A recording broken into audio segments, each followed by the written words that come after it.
ఈరోజు మరి బల్లారాధన కోసము అపొస్తలుల కార్యాలు 1వ అధ్యాయము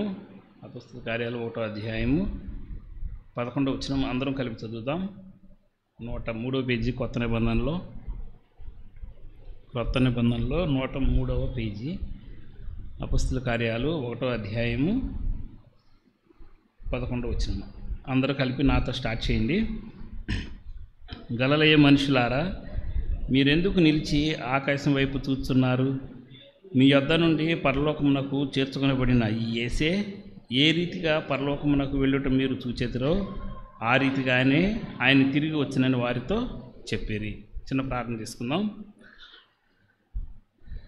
ప్రేమ కలిగిన తండ్రి, పరిశుద్ధుడైన ప్రభువా, నీ మహాప్రేమలో, నీ కృపలో, నీ కనికరంలో మమ్మల్ని అందరినీ జ్ఞాపకం చేసుకొని మరలా మా ఆయుష్కాలం పొడిగించి మరొక వారము తండ్రి నీ పునరుద్ధాన దినాన్ని, నీ కుమారుని పునరుద్ధాన దినాన నీ ఆలయంలో చేరి నిన్ను స్తుతించేటువంటి భాగ్యము, నిన్ను ఆరాధించేటువంటి భాగ్యము, అలాగే నీ వాక్యం ద్వారా మా హృదయాలు సరిచేసుకునే అవకాశము మాకు ఇచ్చిన నీ పాదాలకు వందనాలు చెల్లిస్తున్నాను తండ్రి.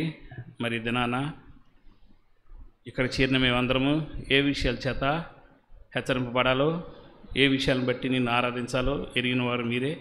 కాబట్టి అలా మీరు నీ ఆరాధన వర్తమానాన్ని నీ పిల్లల మధ్యన ఇచ్చి వారిని నిన్ను ఆరాధించడానికి మీరు ఇచ్చిన ప్రేరణ అంతటిని బట్టి నీకు వందనాలు చెల్లిస్తున్నాను. అవును ప్రభువా, మీరు ఎప్పుడూ మాకు చాలినంత దేవుడుగా ఉన్నారు, నిరంతరము ఆరాధించడానికి యోగ్యులు అయిన ఉన్నారు.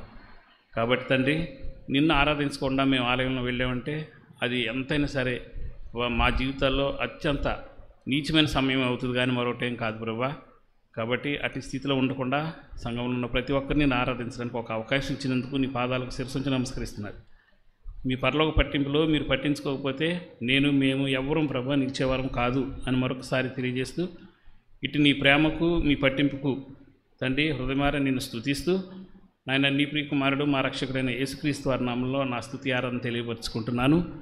అలాగే ప్రభువా, ఈ మెయిన్ వర్తమానంలోకి వెళ్ళే ముందుగా మరి అనారోగ్యంతో నాన్నని మీరు జ్ఞాపకం చేసుకొని తండ్రి తిరిగి స్వస్థపరిచిన నీ పాదాలకు వందనాలు చెల్లిస్తున్నాను. నీ కుమారుడు చాలా బలహీనంగా ఉన్నాడు. మరి తప్పనిసరి పరిస్థితి అయి ఆయన స్థానంలో నేను నిలబడ్డాను తండ్రి. మరి వాక్యంలో మీ అంతటి వారము, ఎంత తక్కువ స్థాయిలో ఉన్నవారు, సమస్తం ఎరిగిన వాడవు నువ్వు. కానీ నీ పిల్లలు నిరాశ వెళ్ళకుండాట్లుగా తిరిగి నన్ను, మమ్ములను అందరినీ నీ పాసనీలో జ్ఞాపకం చేసుకుని మా అందరితో మీరు మాట్లాడమని మీ పాదాలకు అప్పగిస్తున్నాను. పరిశుద్ధాత్మ తండ్రి, మా మధ్య మీరున్నందుకు నీకు వందనాలు చెల్లిస్తూ నీ చేతికి అప్పగించుకుంటున్నాను. అలాగే నా వెనక మరి నీ కుమారుడు శక్తి ఉండి చెప్పగలిగితే తన ద్వారా కూడా కొద్ది మాటలు పలికించి మీ నాన్న మహిమ తెచ్చుకున్నామని, వచ్చిన వారు ఎవరు ప్రభా నిరాశతో వెళ్లకుండా తిరిగి హెచ్చరింపబడి వెళ్ళటానికి నీ సహాయం అందించమని నీ చేతులకు మమ్మల్ని అప్పగిస్తూ ఈ కొద్ది మనవులను నీ ప్రియ కుమారుడు మా రక్షకుడైన యేసుక్రీస్తు వారి నామంలో అడిగి వేడుకుంటున్నాను తండ్రి. ఆమేన్. అందరికీ వందనాలండి. మరి ఇదందరికీ మనకు చిరపరిచితమైనటువంటి వాక్య భాగమే.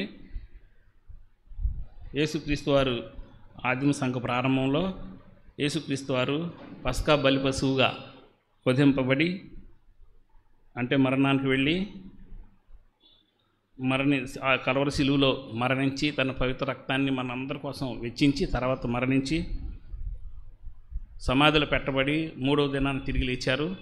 తిరిగి ఆయన శిష్యులందరికీ కనిపించి వారందరిని తిరిగి ధైర్యపరిచి వాళ్ళందరిని తీసుకొని ఆరోహణమయ్యేటువంటి పరిస్థితి సమయం వచ్చింది ఇప్పుడు. అందుకని 9వ వచనం అంటాడు, ఈ మాటలు చెప్పి వారు చూస్తుండగా ఆయన ఆరోహణమాయను. అప్పుడు వారి కన్నులు కనపడకుండా ఒక మేఘం ఆయనను కొనిపోయినని. ఆయన వెళుచుండగా వారు ఆకాశం వైపు తేరి చూస్తుండగా ఇదిగో తెల్లని వస్త్రం ధరించుకున్న 2 మనుషులు వారి యొద్ద నిలిచి అని అన్నాడు. అంటే వీళ్ళు దూతలు. సో యేసుక్రీస్తు వారు ఇక్కడ నుంచి తిరిగి పైకెత్తబడ్డారు. మన పక్షాన విజ్ఞాపన చేయడానికి, మిగిలిన కార్యం చేయడానికి, మన రక్షణలో ఉన్న మిగిలిన కార్యాన్ని పూర్తి చేయడానికి, మన కోసం గృహాలు నిర్మించడానికి ఆయన తండ్రి వద్దకు వెళ్ళారు. వెళ్ళేటప్పుడు అలా ఆయన వెళ్తున్న ఆ దృశ్యాన్ని చూస్తున్న శిష్యులందరితో ఆ దూతలు అంటున్నారు, ఎందుకు మీరు అలా ఆశ్చర్యపోయి చూస్తున్నారు? అలా చూస్తున్నారు ఎందుకని?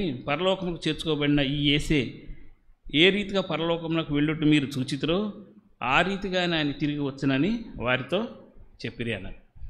మీరు ఇలా చూస్తున్నారు, ఆయన వెళ్ళటమే కాదు మళ్ళీ తిరిగి వస్తాడు. ఎలా వెళ్తున్నాడు అలాగే మళ్ళీ మేఘారూఢుడై ఈ లోకానికి ఆయన రాబోతున్నాడని చెప్పారు.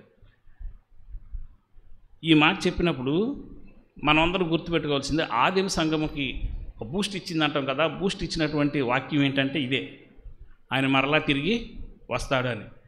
అంత ఖచ్చితంగా, అంత డెడికేషన్తో, అంత బాగా వాళ్ళు పనిచేయటం గల కారణం ఏంటంటే ఆయన మరలా తిరిగి వస్తాడు అన్న మాట. సరే, ఆదిమ కాలంలో ఆ రోజులు ఎక్కువగా నొక్కి ఒక్క నుంచి ఆయన చేసిన రక్షణ కార్యం గురించి, ఆయన తిరిగి వస్తాడనే విషయాలు మాత్రమే శిష్యులు బోధించారు. ఏది బోధించి అనేక మందిని ప్రభు వైపు నడిపించారో ఈ పరిస్థితులు చూస్తే, ఈ రోజుల్లో చూస్తే అసలు ల్యాక్ అయిపోయింది అదే విషయం. సంఘాల్లోకి వెళ్తే రక్షణ గురించిన సువార్త తక్కువ. ఇక ఆయన వస్తాడు అనే నిరీక్షణ గురించిన వాక్యం అసలు దొరకట్లేదు చాలా సంఘాల్లో. ఈ పరిస్థితి మూలంగా ఆనాటికి సంఘాలు చల్లబడిపోతున్నాయి, ఒక రకం చెప్పాలంటే చప్పబడిపోతున్నాయి, ఒక రకం చెప్పాలంటే మృతమైన స్థితిలోకి వెళ్ళిపోతున్న సంఘాలు కూడా ఉన్నాయి. జేసీ రైల్ అన్న భక్తుడు అన్నాడు, నేటి సంఘాలు బలహీనంగా ఉండడానికి కారణం ప్రవచనాత్మకంగా చెప్పబడిన ఆయన రాకడ గురించి అతి తక్కువగా చెప్పటమే అని అన్నాడు.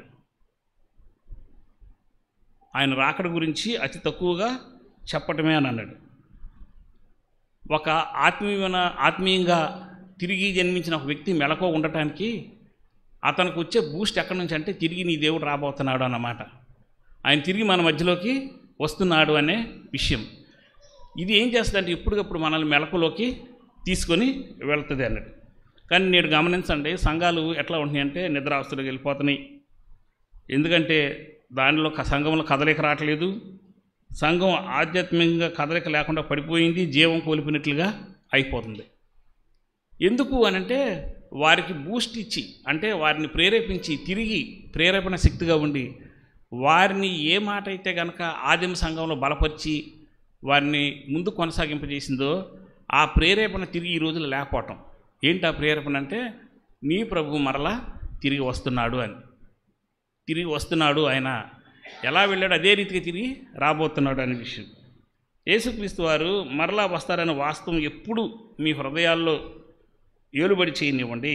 ఎందుకంటే యేసుక్రీస్తు వారు వస్తారన్నమాట ఒక వాస్తవం. ఆదిమ సంఘంలో ఉన్నటువంటి ఆయన శిష్యులందరూ అంత కష్టపడి పనిచేయటం గల కారణం ఏంటంటే ఆయన తిరిగి వస్తారన్నటువంటి ఒక వాస్తవం. ఇది మన హృదయాల్లో కూడా నిరంతరం వేలుబడి చేయాలి. ఎప్పుడు ఉండాలి, మన హృదయాల్లో ఎప్పుడు ఉండాలి. ఎందుకంటే అది మనల్ని మరణంలోకి, ఆత్మీయమైన మరణంలోకి వెళ్ళకుండా మనల్ని సజీవులుగా ఉంచుతుంది. ఎట్లాగ మీకు ఒక ఉదాహరణ చెప్తాను. ఈ మధ్య నేను ఒక ఇంటర్వ్యూ చూశాను ఫోన్లో, ఒక విశ్వాసరాలి ఇంటర్వ్యూ. తన వయసు ఇప్పుడు 70 సంవత్సరాలు. 70 సంవత్సరాలు తన వయసు. 70 సంవత్సరాలు అయితే తను చెప్తుంది, బాగా వృద్ధురాలు. ఇంటర్వ్యూ చేశారు, ఇట్లా క్రిస్టియన్ ఛానల్ అని ఇంటర్వ్యూ చేశారు. ఆ ఇంటర్వ్యూలో ఏం చెప్పిందంటే దాదాపుగా 150 నుంచి 170 సంవత్సరాల ముందు, అంటే కరెక్ట్గా చెప్పింది కానీ నాకు టైం అయితే గుర్తులేదు, జరిగినటువంటి ఒక యుద్ధంలో వాళ్ళ తాతగారు సైనికుడిగా ఉన్నాడు. ఆ యుద్ధానికి వెళ్ళాడు. సైనికుడికి ఉండి ఆ యుద్ధానికి వెళితే ఆ యుద్ధంలో ఏమైందంటే అతను చనిపోయాడు అన్న వార్తని ఆవిడకి అందించారు. అందించగానే వెంటనే ఆవిడ కుంగిపోయి ఇదేంటి ప్రభా, నా పిల్లలు 3 ఆడపిల్లలు, చిన్నపిల్లలు, వాళ్ళని ఏం చేయాలి? ఒకరు 2 సంవత్సరాలు, ఒకరు 5 సంవత్సరాలు, ఒక 7 సంవత్సరాలు అంట. ఏం చేయాలో అర్థం కాదు. ఆధారంగా ఉన్న ఒక భర్త చనిపోయాడు. నేను ఏం చేయాలని మోకాళ్ళ మీద అట్లా పడి 3 రోజులు ఏడుస్తాను అట్లా ఉందంట. పిల్లలు కాళ్ళ చుట్టూ చేరి అమ్మ ఆకలి అని అరిచి గీపెట్టినా సరే అక్కడి నుంచి లేవలేకపోయింది పరిస్థితి. అంత దైన్యంగా తన పరిస్థితి మారింది అని దుఃఖపడుతూ అక్కడే ఉండి ప్రార్థన చేసుకుంటూ కూర్చున్నారు. 3 days అయిన తర్వాత 4th day ఉదయం పిల్లలు సమస్యలు పడిపోయాక ఏడ్చి ఆహారం లేక 4th dayన తలుపు కొట్టినట్టు అనిపిస్తే, నేను ఈ పిల్లల్ని ఎలా బ్రతికించాలి బాబు ప్రభు, ఏం చేయాలి, నా పరిస్థితి ఏంటని దేవుడి దగ్గర అడుగుతుంటే తలుపు ఎవరు తట్టినట్టు శబ్దం వస్తే తలుపు తీస్తే, ఇదిగమ్మ గవర్నమెంట్ వారు ప్రస్తుతానికి మీకు ఈ రేషన్ ఇచ్చారు, సో ఈ రేషన్తో మెయింటైన్ అవ్వమన్నారు, నీ చేతికి డబ్బులు ఇవ్వో, తర్వాత ఉద్యోగం ఒకటి నీకు చూసి పంపిస్తానన్నారు అని చెప్పి అక్కడి నుంచి వెళ్ళిపోయారంట. ఆవిడ గబగబలు ఇచ్చి పిల్లలకు కావాల్సిన పరిచయం చేసి వాళ్ళకి చేయాల్సిన వండి పెట్టిన తర్వాత కొద్ది రోజుల తర్వాత, ఒక 1-2 నెలల తర్వాత తిరిగి ఆవిడకి ఉద్యోగం వచ్చి ఆ ఉద్యోగాన్ని బట్టి పిల్లలందరినీ పెంచి పెద్ద చేసింది. ఆవిడకున్న 3 కూతురులో పెద్ద కూతురు ఇప్పుడు ఇంటర్వ్యూ చేస్తుంది. అంటే ఆవిడ మనవరాలు ఏం చెప్పిందంటే తెలుసా, మా అమ్మమ్మ ప్రార్థన చేసినప్పుడు ప్రభు తనకు వాగ్దానం ఇచ్చాడంట. ఏంటంటే, నేను త్వరలో రాబోతున్నాను కాబట్టి మీరు ధైర్యంగా ఉండండి, మీ కుటుంబాన్ని సిద్ధపరచుకోండి అని చెప్పాడంట. కాబట్టి మా అమ్మ వాళ్ళని, పిన్ని వాళ్ళని, వాళ్ళందరినీ సిద్ధపరిచింది. ఎలా సిద్ధపరిచింది అంటే, వాళ్ళ ముగ్గురు 10 సంవత్సరాల లోపే రక్షణ పొందారు అని అన్నారు. 10 సంవత్సరాల లోపే రక్షణ పొంది ప్రభు బిడ్డలుగా మార్చబడ్డారు. వాళ్ళు కూడా మాకు అదే బోధించారు. ఇప్పుడు నేను 70 సంవత్సరాలకు వచ్చా. మేబీ నువ్వు నీ కూతురు చూడకపోవచ్చు, కానీ నీ మనవరాలు కానీ మనవల తరంలో కానీ నా రాకడ చూస్తారన్నారంట. నాకు ఇప్పుడు 70 సంవత్సరాలు.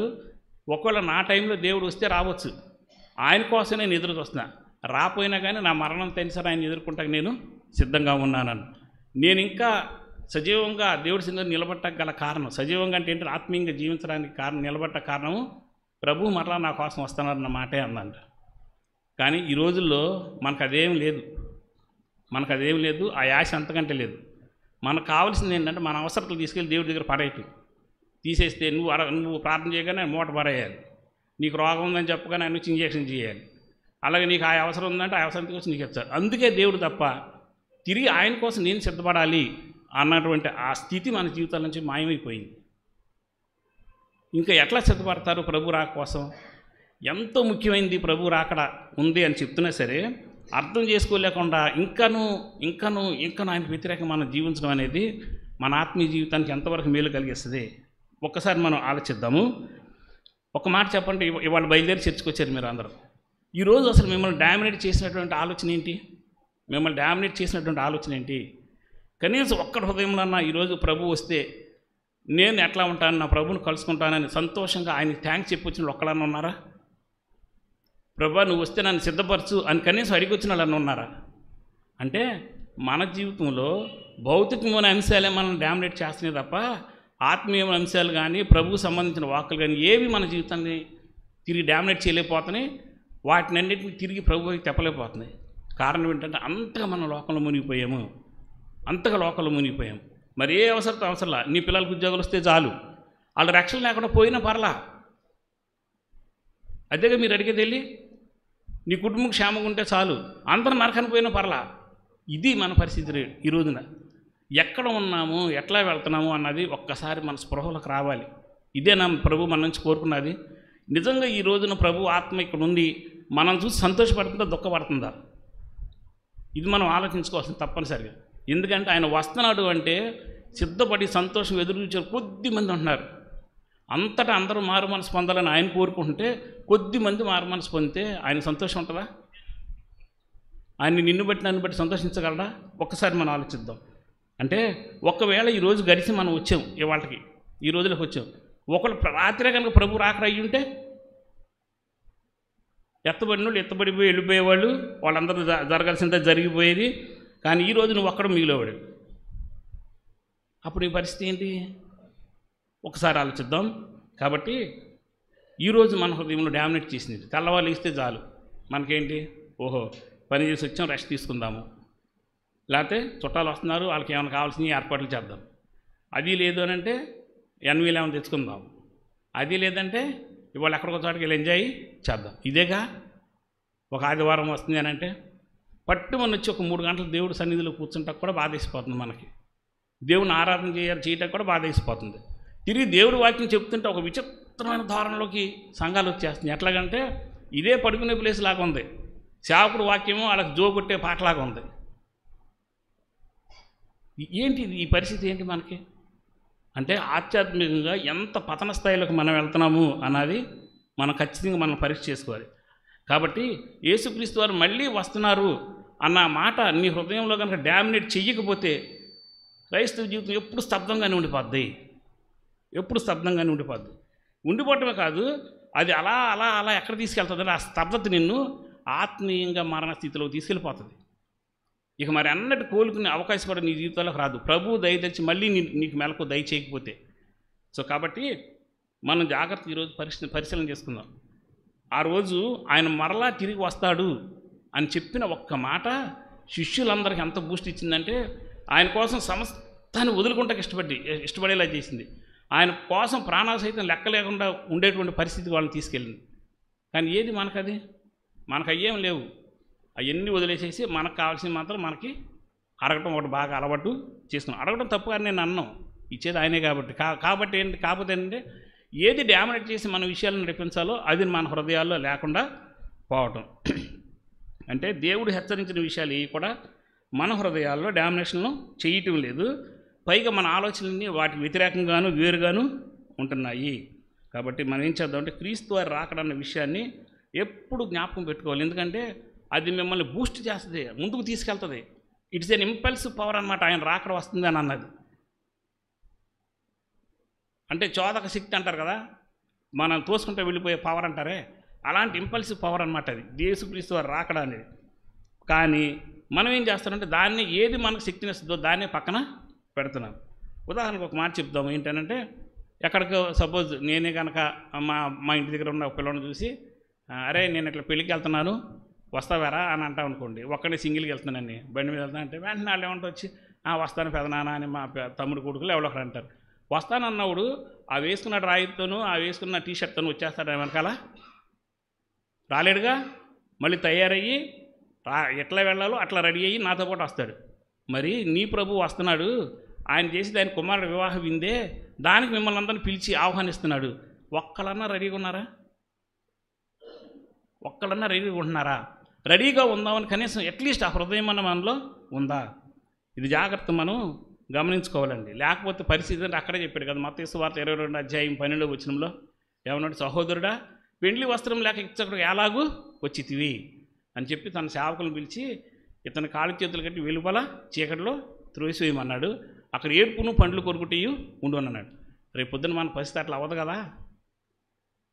ఒకవేళ జాగ్రత్తమా మార్పు లేకుండా మార్పు ఉందని, ఎదురు చూడకుండా ఆయన వస్తే నన్ను తీసుకెళ్ళిపోతాడని లేనిపోయిన ఆశలు పెట్టుకున్నామేమో. ఆయన నమ్మదగిన వాడు కరెక్టే. నిజమైన జెన్యూన్గా నీ జీవితంలో మార్పు వచ్చింటే ఆయన చెప్పింది యాక్యురేట్గా జరుగుతుంది. కానీ జెన్యూన్ మార్పు నీలో లేకపోతే కనుక, జెన్యూన్గా ఆయన కోసం ఎదురు చూసే మనసుని దగ్గర లేకపోతే నువ్వు అనుకున్న అప్సెట్ అయ్యే అవకాశం ఉంటుంది. కాబట్టి మనం ఆయన రాకడ ఉందనే సత్యాన్ని గ్రహిస్తూ దానికి అనుగుణంగా మనము సిద్ధపరచుకోవాలి, దానికి అనుగుణంగా మనం సిద్ధము అవ్వాలి. అంతే తప్ప రాకడ ఉందని నేను చెప్పాను లేదా అన్నయ్యలు చెప్పారను, అన్నయ్య 2-3 వీక్స్ బ్యాక్ దాని గురించి చెప్పారు. టెన్షన్లోకి వెళ్ళాల్సిన అవసరం లేదు, టెన్షన్లోకి వెళ్ళాల్సిన పని లేదు. కానీ ఏం చెప్పాడో ఎలా సిద్ధపడమన్నాడు దానికోసం సిద్ధపడితే చాలు. చెప్తున్నారు అమ్మో ఎట్లా అంట అని చెప్పి భయపడాల్సిన అవసరం, అది భయంలో తీసుకెళ్ళటం కాదు. ఆయన మనం ధైర్యపరచడానికి చెప్పిన మాట, మీరు ఒంటరోళ్ళు కాదు, మిమ్మల్ని తీసుకెళ్ళటానికి నేను మళ్ళీ వస్తాను అన్నమాట అనమాట. అంటే ఇప్పుడు మీ నాన్నగారు ఎక్కడో వేరే ఊళ్ళో ఉన్నారు, అక్కడ నుంచి వస్తాను బాబు నేను వస్తున్నానని నీకు ఫోన్ చేశాను, నీకు సంతోషం ఉంటుందా దుఃఖం ఉంటుందా? సంతోషం ఉంటుంది. పరిగెత్తుకుని మా నాన్న వస్తున్నాడు అని అందరికి చెప్తారు. మరి ఆయన రాకడ వస్తుందని నీకెందుకు ఏడుపు? ఎందుకు గరగడ ఉనికిపోయేటువంటి పరిస్థితి చెప్పండి? కారణం ఒకటే, ఇంపర్ఫెక్షన్ ఆఫ్ అవర్ లైఫ్. మన జీవితంలో ఉన్నటువంటి సరైన పర్ఫెక్ట్గా ఉండేటువంటి బ్రతుకు లేకపోవటమే మన భయానికి మెయిన్ కారణమైంది. అంటే ఇప్పుడు ఆయన వస్తే ఏమవుతుందో, నేను ఎత్తబడతానో లేదు, అసలు ఆయన సిద్ధపడ్డానో లేదు, ఇలాంటి అనుమానాలన్నీ మనల్ని ఏం చేస్తాయంటే ఆత్మీయ అంతకంతకు దిగదారి పరిస్థితి వస్తుంది. కాబట్టి ఈరోజు ప్రభు స్పష్టంగా మీ దగ్గర తీసుకొస్తున్నాడు. ఒక మాట సరి చేసుకుంటే ఒక అవకాశం తీసుకొస్తున్నాడు. ఏంటంటే ఒకవేళ అటువంటి పరిస్థితి నీ దగ్గర ఉంటే నువ్వు సరి చేసుకోవాల్సిన అవసరం ఉంది అని చెప్తూ ప్రభు ఈ మాట నీ దగ్గరికి తీసుకొస్తున్నాడు. ఒక మాట ఆలోచించండి, ఈరోజు మనకి ఎందుకు ఇచ్చాడు? నీ కోసం నా కోసం మన వరుడైనటువంటి యేసుక్రీస్తు వారు తండ్రి ఈ 2024 సంవత్సరం ఒక్కసారి ఇదిగో మా అంత్యోక సంఘంలో ఉన్న వారందరి కోసం ఇవ్వు అని ఎందుకు బ్రతిమలాడుతున్నాడు? ఆయన బ్రతిమాలు బట్టే కదా నువ్వు నేను ఇంకా నిలబడి ఉన్నాము. ఆయన విజ్ఞాపన చేయబట్టే కదా ఇంకా మనకి ఈ స్థాయి వచ్చింది. అంటే ఇంకా మనం సరిచేయబడాలనో, ఇంకా ఆయన రాకడ కోసం ఎదురు చూసేట హృదయం మనలోకి రావాలని ఏదో మొత్తానికి ఒకటే మన దగ్గర ఉంది, లేదా మనలో ఏదో లోటు ఉంది, అది సరిచేయబడి ఆయన కోసం సిద్ధపడాలని చూస్తున్నాడు. ఒకళ్ళు మేబీ మన మూలంగా ఆలస్యం చేసాడేమో రాకడ. రావాల్సిన వాడు అన్ని సంఘాలు రెడీగా ఉన్నాయిలే, మా పలానా సంఘం లేదు, కొంచెం కొద్దిమంది మిగిలిపోయి వాళ్ళు కూడా వస్తే బాగుండని మనందరి కోసం విజ్ఞాపన చేస్తున్నాడు. ఇదంతా మనకి దృష్టిలో ఉండాలి. ఎందుకనంటే మన ప్రభువు మరలా రాబోతున్నాడు అన్న మాట కరెక్ట్మైన సత్యం అన్నమాట. సత్యము, ఆ సత్యం ఎప్పుడు అసత్యం కానేరదు, అది గుర్తుపెట్టుకోండి. కాబట్టి ఆయన వస్తున్నాడు అంటే వస్తాడంతే. మరి దానికోసం సిద్ధపడాల్సిన బాధ్యత మన దగ్గర ఉంది. అయితే ఒకరోజు మనకి ఇచ్చాడు ఇవాళ, ఒకరోజు మనకి ఇవ్వగానే మాకు ఇప్పుడు నీకు అన్న ఒక ఆలోచన వచ్చిందా, ఈరోజు గడిచి అంటే రాత్రి ప్రభు రాకడ రాలేదన్నమాట. ఓకే ప్రభు థ్యాంక్ యూ. ఎందుకనంటే ఒకళ్ళు రాత్రి ఉంటే ఫలానా లోపం వల్ల నేను ఏమన్నా నీ దగ్గర రాలేకపోయాడునేమో, సరి చేసుకుంటే మళ్ళీ నాకు ఒక అవకాశం ఇచ్చారు. ఒక్కళ్ళన్నా థ్యాంక్స్ చెప్పి ఈరోజు మొదలుపెట్టారా? ఒక్కళ్ళన్నా? ఒకడే లేదు ప్రభు నువ్వు నీ రాకడ ఆలస్యం చేసావు, నీ వాక్యానుసారం నేను జీవిస్తున్నాను, ఈరోజు తిరిగి అదే విశ్వాసంతో అదే నిరీక్షణతో నీ కోసం ఎదురు చూసేటువంటి మనసు నాకు ఇవ్వమని చెప్పి ఒక్కళ్ళని అడిగావా? ఇవేమి మనకు గుర్తురాట్లా. రొటీన్గా రైతు దొల్లించుకొని వెళ్తాం. రొటీన్గా ఇలా చెయ్యని రోజున ఇది ఆయన రాకడనేది నిన్ను ప్రేరేపించిన రోజున నిన్న నువ్వు ఎలా ఉన్నావు ఇవాళ అలా ఉన్నాడు కింద లెక్కే. నిన్న సచ్చినవాడి పాపం చేత అపరాధం చేత అయితే ఇవాళ కూడా అదే స్థితిలో ఉన్నావు. ఒకడు కోమాలకు వెళ్ళిపోయిన పేషెంట్లాగా నిన్న ఉంటే ఇవాళ కూడా కోమాలకు వెళ్ళిన పేషెంట్ లాగానే ఉన్నావు. అంతే తప్ప మార్పు ఏం లేదు. కాకపోతే అంటే చర్చికి అటెండ్ అవుతున్న కదిలే శవం అన్నమాట. చర్చికి అటెండ్ అవుతున్న శవంలాగా అయిపోతాం మనం. ఇంత దుస్థితి మనకు రాట కారణం ఏంటంటే ప్రభు మాటల పక్షంగా మనకు ఉన్నటువంటి కన్సర్న్. మన కన్సర్న్ ఏం లేదు, బట్ ఏంటంటే ఆయన మాటలు లెక్కలేనితనంగా మనం తీసి పక్కన పడేయటం. అయితే ఇప్పుడు ఏమంటాడు ఈయన, ఈ మాట ఎందుకు చెప్పాడు అని అంటే యేసుక్రీస్తు వారు రాకడ ప్రతి విశ్వాసికి ఒక ఇంపల్సివ్ పవర్, అంటే ఒక చోదక శక్తి. ఆయన వస్తాడు అన్న నిరీక్షణ నిన్ను ఆయన కోసం సిద్ధపరిచి నీలో శక్తిని నింపుతుంది. ఆ శక్తిని మీరు పొందుకొని ఆయన కోసం సిద్ధపడాలని ఆయన కోరుకుంటున్నాడు. అయితే ఇక్కడ మనం అర్థం చేసుకోవాల్సిన విషయం ఏంటంటే అసలు యేసుక్రీస్తు వారి మాటే శక్తి కలిగింది. యేసుక్రీస్తు వారి మాటే ప్రతి శక్తి కలిగింది. ఆయన అన్నాడు, ఇదిగో సత్యం మిమ్మల్ని ఇప్పుడు నేను వెళ్తున్నా, పరిశుద్ధాత్మ వస్తాడు, ఆయన మిమ్మల్ని సర్వసత్యంలోనికి నడిపిస్తాడని. ఆ సత్యంలో ఉన్నదే శక్తి, ఆయన మాటలో ఉన్నది శక్తే. ఆ సత్యమే శక్తి. ఏంటనంటే అదేం చేస్తుందంటే నిన్ను ఆయన కోసం నిరీక్షించేవాడిగా తీసుకొని వెళ్తుంది అన్నమాట. బైబిల్లో ఉన్న ప్రతి వాక్యంలోనూ ఒక శక్తి ఉంది. యేసుక్రీస్తు వారి నోటి నుంచి వచ్చిన ప్రతి మాటలోనూ శక్తి ఉంది. ఆ శక్తి ఉండబట్టే అనేక మంది హృదయాలకు అది తాకి తిరిగి ప్రభు దగ్గరికి వచ్చి పశ్చాత్తాపడి వారి హృదయాలు మార్చుకునేలా చేసింది. అందులో గజ దొంగలు ఉన్నారు, మర్డర్లు చేసిన వాళ్ళు ఉన్నారు, వ్యభిచారులు ఉన్నారు. ఇంకా ఒక మాట చెప్పాలంటే బండబడిపోయి ఇది అన్నట్టు కథలు అన్న వారి హృదయాలు కూడా కదిలించగలిగిన శక్తి ఎక్కడ ఉందంటే ఆయన మాటల్లో ఉంది. కాబట్టి మనము ఆయన చెప్పినటువంటి తిరిగి వస్తాడనే మాట మన హృదయాలు ఎప్పుడు పనిచేస్తూ ఉండాలి. డబ్ల్యూబి వేర్స్బీ గారని ఒక సేవకుడు ఆయన ఏం చెప్పాడంటే దిస్ ఈజ్ లైఫ్ అని ఒక బుక్ రాశాడు. This is life. ఆ దిస్ ఈజ్ అన్న లైఫ్ బుక్లో ఏం రాశాడంటే ఒక వ్యక్తి నిజంగా జెన్యూన్గా మారు మనసు పొందినోడు అయ్యి ఉంటే కనుక అతడు ఆ మారు మనసు పొందినటువంటి ఆ అనుభవము దేవుడి వాక్యము అతని జీవితంలో ఈ కార్యాలు జరగటానికి ప్రేరేపణ ఇస్తుంది అని చెప్పాడు. ఏ కార్యాలు అని అంటే నేను జస్ట్ ఓవరాల్గా పైపైన చెప్తాను, ఇప్పుడు ఏం చెప్తా కాదు. ఫస్ట్ ఏం చెప్పాడంటే first it leads to an eternal life. ఆయన చోదక శక్తిగా పనిచేస్తుంది అన్న కదా దేవుడి మాట. ఎలా చేస్తుందంటే ఆ మాట అంటే ఆయనకి ఎటర్నల్ లైఫ్కి తీసుకెళ్ళటానికి ఉపయోగపడుతుంది. ఫస్ట్ది ఎటర్నల్ లైఫ్. రెండోది ఏంటంటే ట్రస్టింగ్ లైఫ్. మూడోది అన్ ఒబీడియంట్ లైఫ్. నాలుగోది వస్తే ఏ విక్టోరియస్ లైఫ్. ఐదోదిగా చూస్తే ఏ జాయ్ఫుల్ లైఫ్. ఆరోదిగా చూస్తే ఏ వైజ్ లైఫ్. ఏడోదిగా చూస్తే ఏ ట్రాన్స్పరెంట్ లైఫ్. ఎనిమిదోదిగా చూస్తే ఏ ఫర్గివింగ్ లైఫ్. తొమ్మిదోదిగా చూస్తే ఏ ఫ్రూట్ఫుల్ లైఫ్. తర్వాత నెక్స్ట్ అన్ ఎక్స్చేంజ్డ్ లైఫ్. తర్వాత ఏ సఫిషియంట్ లైఫ్. తర్వాత a fragrant life, a peaceful life, a life of freedom అన్నాడు. ఇన్ని మార్పులకి కారణం అయ్యేది ఏంటంటే ఆయన మళ్ళీ వస్తున్నాడు అన్నమాట అని చెప్పింది.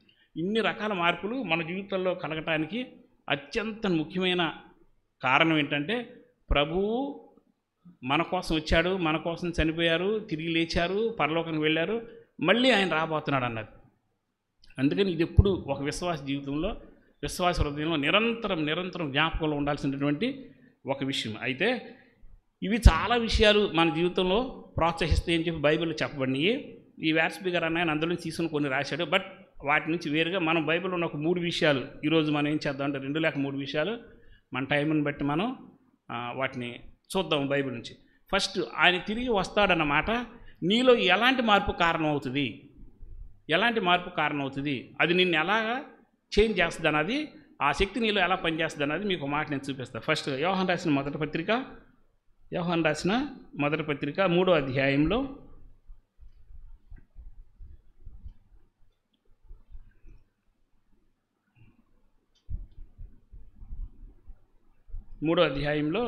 2-3 వచనాలు నేను చదువుతాను. 222వ పేజీ 3వ అధ్యాయంలో, ప్రియులారా, ఇప్పుడు మనం దేవుని పిల్లలమై ఉన్నాము. మనమిక ఏమవుదుమో అది ఇంకా ప్రత్యక్షపరచబడలేదు. కానీ ఆయన ప్రత్యక్షమైనప్పుడు ఆయన ఉన్నట్లుగానే ఆయనను చూతుము గనుక ఆయనను పోలియుందుమని ఎరుగుదుము. తర్వాత అసమైన వాక్యం ఇది. ఆయన యందు ఈ నిరీక్షణ పెట్టుకొని ప్రతివాడును ఆయన పవిత్రుడై ఉన్నట్లుగా తన్ను తాను పవిత్రునిగా చేసుకొనును. ఇది ఫస్ట్ విషయం. అంటే ఒక వ్యక్తి ఆయన తిరిగి వస్తాడు అన్న ఆ నిరీక్షణ, ఆ భావన విశ్వాస హృదయంలో ఏం కలుగజేస్తుందంటే, ఆయన ఎలా పవిత్రుడిగా జీవించాడో నువ్వు కూడా అలా పవిత్రంగా జీవించడానికి నీకు చోదక శక్తిగా పనిచేస్తుంది అని చెప్తున్నాడు. నిన్ను ప్రోత్సహిస్తుంది అని చెప్తున్నాడు. అంటే ఇంపల్సివ్ పవర్ అని అన్నప్పుడు ఆ పవర్ నీలో ఎలా పనిచేస్తుంది అంటే, నువ్వు ఆయన పరిశుద్ధుడిగా ఉన్నాడు కాబట్టి నువ్వు కూడా పరిశుద్ధంగా ఉండాలి అన్న ప్రేరేపణ నీకు ఇచ్చి ఆయన కోసం ఎదురు చూసేదానిగా చేస్తుంది అని చెప్పాడు. అయితే ఇక్కడ మనం కొన్ని విషయాలు ఇక్కడ ధ్యానం చేద్దాం. ఏంటంటే, అది యేసుక్రీస్తు వారు రాకడా అనేది ఒక సత్యమైతే, ప్యూరిఫైడ్ లైఫ్ అట్లాగే ప్యూరిఫైడ్ లివింగ్ అన్నది మన జీవితంలో కలగటానికి ప్రేరేపణ ఏంటంటే ఆయన తిరిగి రాబోతున్నాడు అన్నమాట. ఎందుకంటే ఇక్కడ ఏమన్నాడు చూడండి, ఆయన యందు నిరీక్షణ పెట్టుకున్నవాడు. నిరీక్షణ ఏంటి? తిరిగి ఆయన వస్తాడు అని, ఆయన మళ్ళీ రాబోతున్నాడు అన్న నిరీక్షణ పెట్టుకున్నవాడంట ఏం చేస్తాడు? ప్రతివాడును ఆయన పవిత్రుడై ఉన్నట్లుగా తన్ను తాను పవిత్రునిగా చేసుకున్నాను. అంటే ఎలా మనం సరి చేస్తుంది ఆయన రాబోతున్నాడు నిరీక్షణ అన్న విషయం అనేది చెప్పాను. ఇందాక నేను చెప్పిన కూడా ఆయన చెప్పినయే. బట్ ఏంటంటే ఒక వాక్యం ద్వారా మనం చూద్దాం. అయితే ఏంటంటే ఇక్కడ మనకి కొరింథీయులకు రాసిన మొదటి పత్రికలో ఒక మాట ఉంటుంది. ఏంటంటే విశ్వాసము, ప్రేమ, నిరీక్షణ, ఈ మూడు ఒక విశ్వాసకి చాలా ముఖ్యమైన విషయాలు. అందులో ప్రేమ అత్యంత ముఖ్యమైనది అని చెప్పుకుంటూ వచ్చాడు. మనం ఎక్కువ ప్రసంగాలు ప్రేమ గురించి, విశ్వాసం గురించి విన్నాం. నిరీక్షణ గురించి ఎన్ని ప్రసంగాలు వింటాం చెప్పండి? చాలా అరుదు. ఎప్పుడన్నా ఒక్కసారి అలా పడతా ఉంటాయి అనమాట, మధ్యలో అలా ఒక్కసారి అట్లా వచ్చి వెళ్తూ ఉంటాయి. కానీ వాస్తవానికి ఇప్పుడంట అత్యధికంగా మన దగ్గర ఉండాల్సిన విషయం ఏంటంటే నిరీక్షణ గురించి ఉన్నటువంటి వర్తమానాలు అనంట. అంటే ఇది నిరీక్షణ అనేది ఏం చేస్తుందంటే తిరిగి ప్రభు కోసం సిద్ధపడేటట్లుగా మనల్ని చేస్తుంది. ప్రభు కోసం సిద్ధపడేటట్లుగా మనల్ని చేస్తుందని చెప్పేసి అంటాడు. అంటే ఇక్కడ ఈ వాక్యం ఏం చెప్పిందో 2 మాటలు మీకు చెప్తాను. ఇక్కడ ఏమన్నాడు? ఫస్ట్ ఏమన్నాడు? ప్రియులారా, ఇప్పుడు మనము దేవుని పిల్లలమై ఉన్నాము అన్నాడు. ఫస్ట్ మాట చెప్తున్నాడు. ఓకే, మీరందరూ ప్రభువుని రక్షకుని అంగీకరించిన వారైతే, if you are a genuine believer, నువ్వు సరైనటువంటి విశ్వాసివి అయితే మీరు దేవుని పిల్లలు. ఫస్ట్ గుర్తుపెట్టుకోండి. రెండో విషయం ఏం చెప్తున్నాడు? పిల్లలమైన మనమికను ఏమవుదామో ప్రత్యక్షపరచబడలేదు అన్నాడు. అంటే ఎలా మనం మార్పు చెంది వెళ్తామన్నది పౌలు ద్వారా చెప్పించాడు. బట్ ఏంటంటే ఎలా మారిపోతామో, ఎలా చేంజ్ అవుతామో, బాడీ ఏమవుతుంది, ఈ విషయాలు ఏమి మనకి ఇంకా తెలియదు. మారిన తర్వాత నీకుండే స్టేజ్ ఏంటి, నీకుండే స్థాయి ఏంటి, ప్రభువు నీకు ఇచ్చే గొప్ప ఆ స్థాయి ఏంటనేది ఆ విషయం కూడా ఎవరికి తెలియదు. అయితే ఇప్పుడు ఏమంటాడు? ఆయన ప్రత్యక్షమైనప్పుడు ఆయన ఉన్నట్లుగానే ఆయనను చూతుము అన్నాడు. కానీ ఆయన ప్రత్యక్షమైనప్పుడు అంట ఆయన ఎటువంటి మహిమలో వచ్చాడో నీకు కూడా అలాంటి మహిమ ఆపాదించబడి నువ్వు కూడా అట్లాగే మార్చబడతావు అని ఒక మాట చెప్తూ, కాబట్టి ఆయన యందు గనుక ఆయనను పోలి నడుచుకుందామని ఎరుగుద్దుమన్నాడు అని చెప్తూ, ఆయన యందు ఈ నిరీక్షణ పెట్టుకొని ప్రతివాడును ఆయన పవిత్రుడై ఉన్నట్లుగా తన్ను తాను పవిత్రునిగా చేసుకొనున్నాను. అంటే ప్రభువులా నువ్వు మారబోతున్నావు అన్న మాట మీరు విన్నప్పుడు అర్థం చేసుకోవాల్సిన ఒక మెయిన్ పాయింట్ ఉంది. అదేంటంటే ప్రభువు ఎలా ఈ లోకంలో జీవించాడో అది నీకు ఆల్రెడీ ఇక్కడ అలవాటు అయి ఉండాలి. అది అని చెప్పే మాట. ప్రభు ఈ లోకంలో ఎలా జీవించాడు ఉన్నప్పుడు, ఎలా తన్ను తాను పవిత్రుడిగా ఉంచుకున్నాడు, ఎలా ప్రార్థన చేశాడు, ఎలా క్షమించాడు, ఎలా ప్రేమ చూపించాడు, ప్రభు లైఫ్ ఈ లోకంలో ఎలా ఉందో ఇప్పుడు నీ లైఫ్ అలా చేంజ్ అవ్వాలి అని అంటాడు. ఇప్పుడు ఆ లైఫ్ చేంజ్ అయినాడు, అలా వెళ్ళాడు.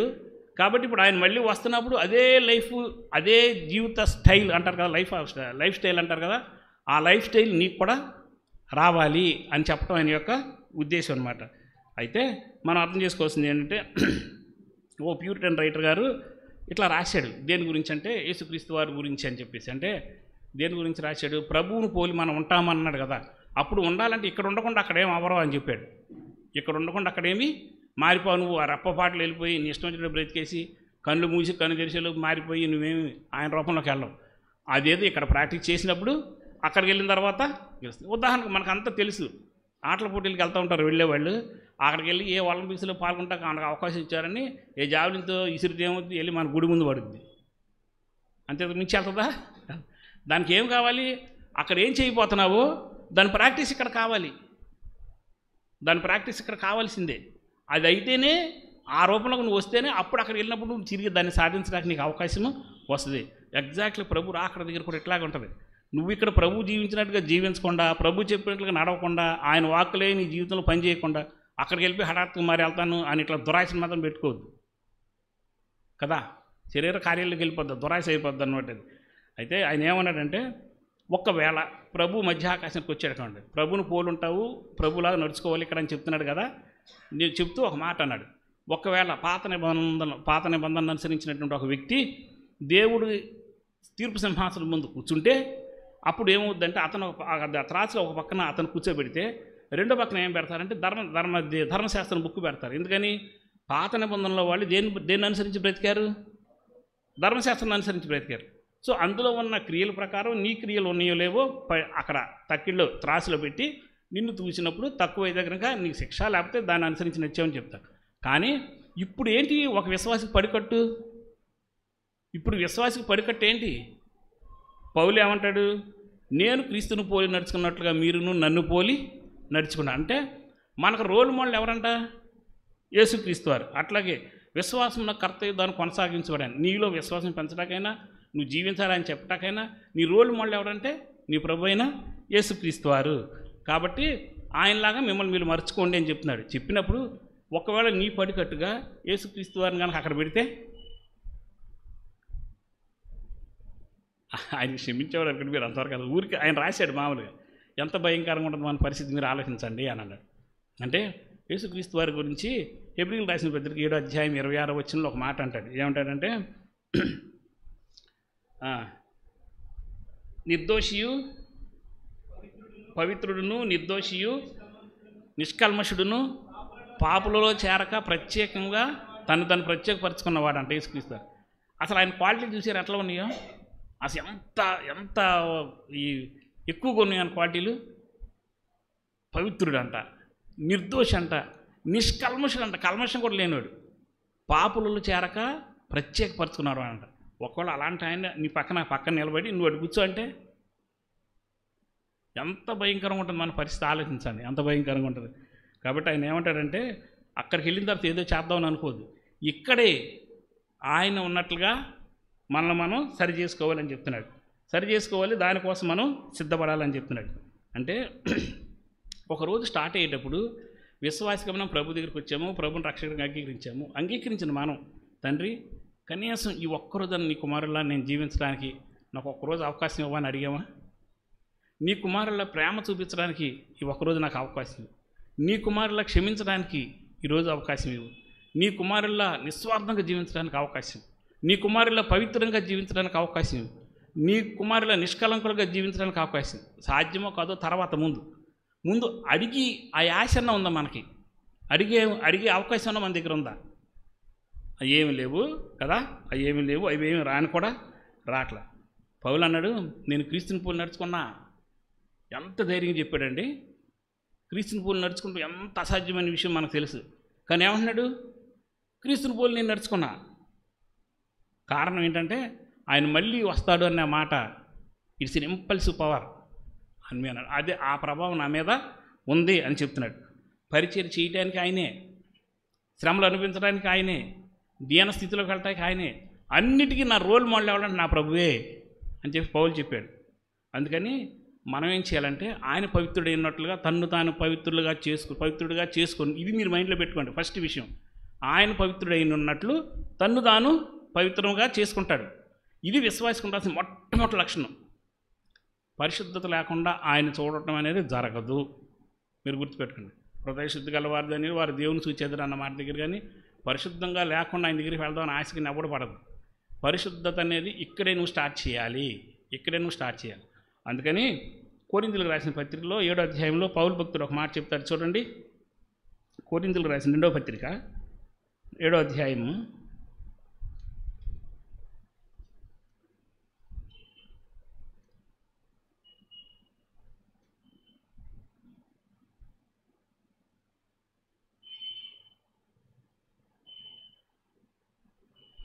1వ వచనం నేను చదువుతా. ప్రియులారా, మనకు ఈ వాగ్దానములు ఉన్నవి. పైన చెప్పాడు ముందు అధ్యాయంలో వాగ్దానాలన్నీ ఉన్నాయని చెప్పాడు. కనుక చూడండి, గనుక దేవుని భయముతో పరిశుద్ధతను సంపూర్ణం చేసి కొనుచు.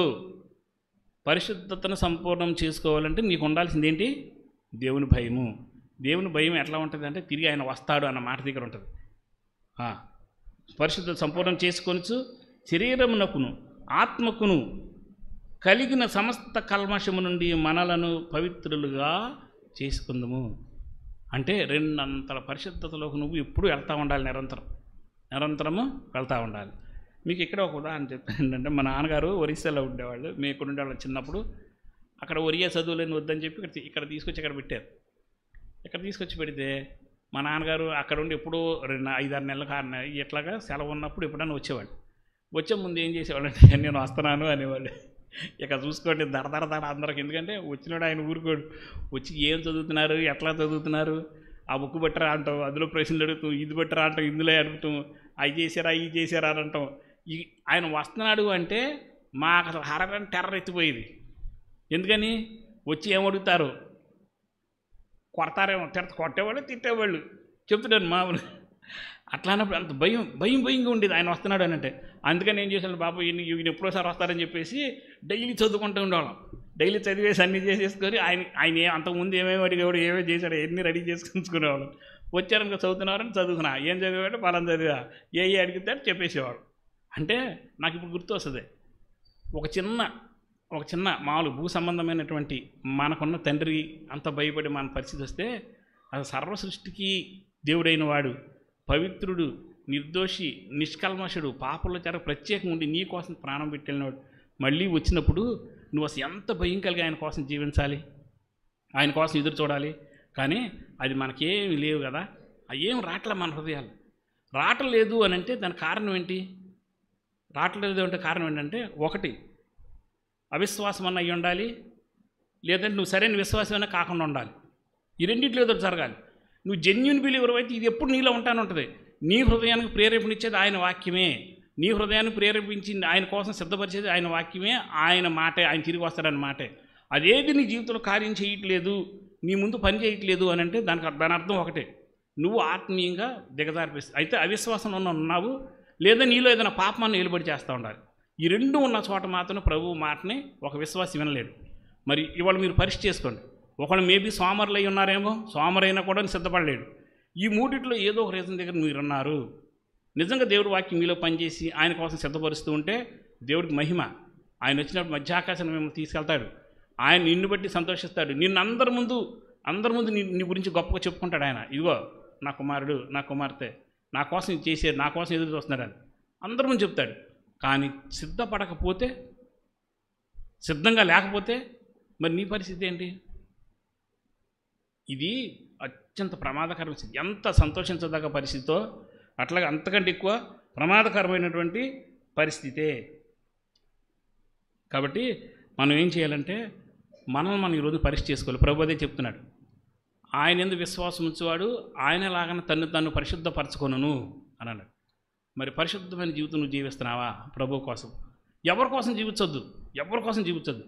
ఎవరు నీకు యజమానుడిగా ఉన్నారో, ఎవరు నీ కోసం తన ప్రాణం పెట్టాడో, ఎవరు తనను పరిశుద్ధంగా జీవించాలని నీ నుంచి కోరుకున్నాడు, ఆయన కోసం నువ్వు జీవించు.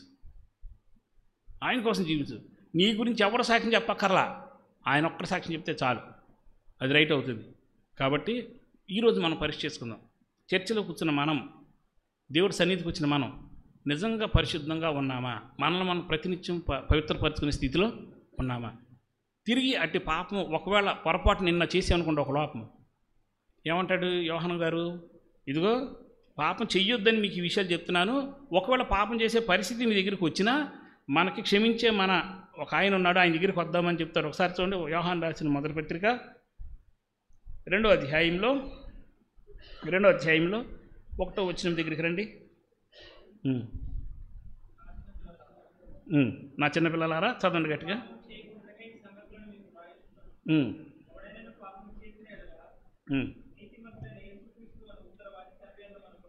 మనకున్నాడు.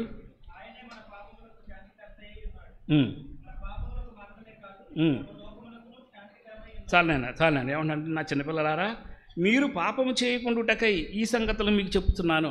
పదే పిన్ పాయింట్ చేసి చెప్తున్నారు. అర్థమవుతుందా ఎందుకో? పాపం చెయ్యొద్దు, మిమ్మల్ని మీరు పవిత్రపరచుకోండి అని అంటే ఫస్ట్ అండ్ ఫార్మోస్ట్ లక్షణం ఏంటంటే, విశ్వాసి అయిన వాడికి తాను దేవుడి వాక్యాన్ని బట్టి పవిత్రపరచుకుంటాడు. అందుకని ఒక్కవేళ కాన్పట్టై పొజిషన్ అయ్యి ఏదైనా కనుక పాపం చేసిన వాళ్ళ నీతిమంతుడైన యేసుక్రీస్తుని ఉత్తరవాది తండ్రి వద్ద మనకు ఉన్నాడు, ఆయనే మన పాపంలో శాంతికరమై ఉన్నాడు. అంటే దీని ఆన్సర్ పైనే ఉంది. ఎక్కడ ఉందంటే 9వ వచనం దగ్గర 1:8-9లో మనం పాపం లేని వారమని చెప్పుకునే ఎడలా మనల్ని మనమే మోసపుచ్చుకుందాము, మరియు మనలో సత్యం ఉండదు. మన పాపమును మనం ఒప్పుకుని ఆయన నమ్మదగిన వాడు నీతిమంతుడు గనక ఆయన మన పాపములను క్షమించి సమస్త దుర్నీతి నుంచి మనల్ని పవిత్రులుగా చేయాలి. ఈ ప్రక్రియ మన జీవితంలో రెగ్యులర్గా జరగాలి, డైలీ జరగాలి. కాకపోతే ఇక్కడ మీరు ఒక విషయం కూడా గుర్తుపెట్టుకోవాలి.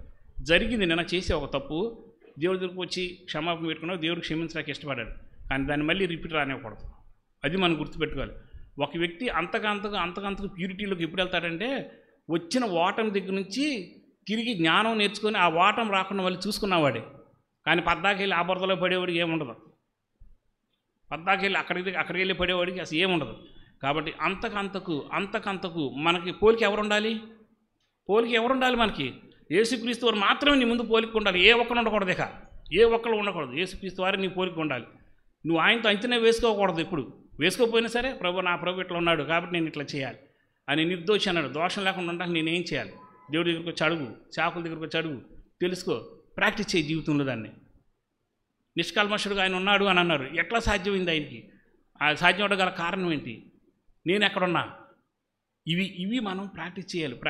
ప్రాక్టీస్ చేస్తామంటే అప్పుడు మెల్లమెల్లగా ఆయన పోలికలోకి నువ్వు వస్తూ ఉంటావు. ఇక్కడ వస్తున్నావు కాబట్టి రేపు మధ్యాకాశం వచ్చినప్పుడు తన కృపచేత ఇంకా నీకు లోపం ఉంటే తన కృపచేత కప్పి నేను ఆయన తీసుకొని వెళ్తాడు.